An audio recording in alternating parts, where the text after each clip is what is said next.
नमस्कार मंडळी. आज नाचणीचे मोमोज पहिल्यांदाच करून बघितले आणि ते पण व्हेज मोमोज, पण असले आउटस्टँडिंग झाले सांगू ना, एकदम भारीच वाटलं. म्हटलं चला तुमका पण रेसिपी दाखवूया.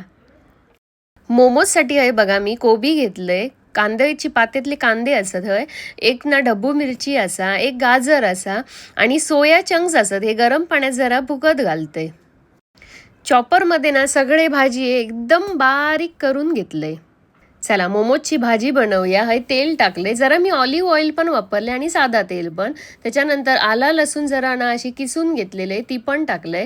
कांदो टाकते, कांदो जरा भाजून घेतल्यासारखं करते आणि मग सगळे भाजी एक एक करून टाकून देते. बघा सगळे भाजी सुद्धा व्यवस्थित ढवळून घेतोय आणि त्याच्यानंतर ना या सोया चंक्स पण टाकते. बघा सोया चंक्स ना मी मिक्सरला लावून बारीक केले जरा आणि चवीनुसार मीठ टाकले. थोडीशी इकडे ना मिरी पूड पण टाकले आणि त्याच्यानंतर ना हय soya sauce, red chilli sauce आणि ग्रीन चिली सॉस, हे सगळे सॉस ना मस्त असे मिक्स करून घेतले.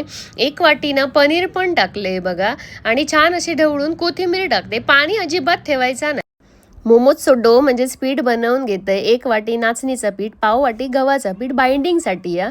थोडासा मीठ टाकतंय आणि ना व्यवस्थित पीठ बघा ढवळून घेते आणि कडकडीत पाणी ओतते बघा याच्यामध्ये आणि पीठ ना व्यवस्थित मळून घेते. पीठ ना एकदम छान असं मळून घ्यायचा आणि 10-15 मिनिटांना झाकण ठेवून देते जरा बाजूक.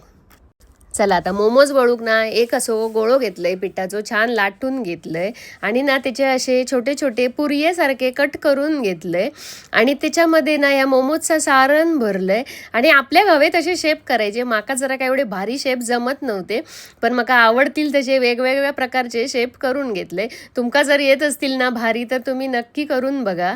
आणि त्याच्यानंतर ना स्टीमरच्या भांड्यात तेल लावून घेतले व्यवस्थित आणि एक एक मोमोज ठेवून दिले वरती.